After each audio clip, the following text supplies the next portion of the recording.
दोस्तों, प्रॉब्लम हर किसी की ज़िंदगी में होती हैं। हर कोई अपने मसाइल को हल करना चाहता है। हर कोई चाहता है कि किसी तरीके से उसकी सारी प्रॉब्लम हल हो जाएं और उसकी ज़िंदगी में सुकून आ जाए, लेकिन सब लोग ऐसा कर नहीं पाते। तो आज की इस वीडियो में हम बात करेंगे कैसे किसी भी प्रॉब्लम का बआसानी तरीके से हल किया जा सकता है। नंबर 1, दोस्तों, प्रॉब्लम हर किसी की ज़िंदगी में आती हैं। उसकी नौयत का फ़र्क हो सकता है। हर किसी को प्रॉब्लम को फेस करना पड़ता है। हमें ज़िंदगी में प्रॉब्लम इतना परेशान नहीं करती। असल परेशानी हमारा वो रिएक्शन होता है जो हम किसी प्रॉब्लम के अगेंस्ट हम देते हैं। ये मैटर नहीं करता कि प्रॉब्लम कितनी बड़ी है या कितनी छोटी है। मैटर ये करता है कि हम उसको रिएक्ट कैसे करते हैं। अगर हम अच्छे से रिएक्ट नहीं करेंगे तो वो प्रॉब्लम और बड़ी होती जाएगी। नंबर 2, दोस्तों, ज़िंदगी में हर भौंकने वाले कुत्ते को पत्थर नहीं मारना चाहिए।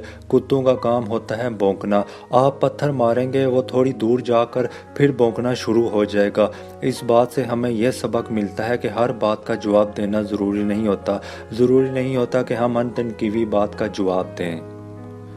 नंबर 3, जब किसी के साथ कोई इशू हो जाए, कोई गलत फहमी हो जाए, तो आमतौर पर लोग एक दूसरे से बात करना बंद कर देते हैं। आपस में करीबी ताल्लुकात भी हों तो फिर भी दूसरे लोगों से गिले शिकवे करते हैं, अपनी प्रॉब्लम को दूसरे लोगों से शेयर करते हैं। दोस्तों, इससे मसाइल बढ़ते हैं, गलत फहमियाँ बढ़ती हैं। नंबर 4, हमें इस बात को एक्सेप्ट करना चाहिए कि कुछ प्रॉब्लम हमारी ज़िंदगी में ऐसी ज़रूर होती हैं जिनका कोई हल नहीं होता। कुछ चीज़ों को हम तब्दील नहीं कर सकते। किसी का कद छोटा है, किसी का रंग काला है, कोई गरीब घर में पैदा हुआ है, किसी के माँ बाप नहीं पढ़े हुए, तो इन चीज़ों को हम तब्दील नहीं कर सकते। हम इनको बदल नहीं सकते। ये सब चीज़ें आपके हाथ में नहीं हैं। ये ऐसी प्रॉब्लम है जिसे एक्सेप्ट करके हम ज़िंदगी में आगे बढ़ सकते हैं।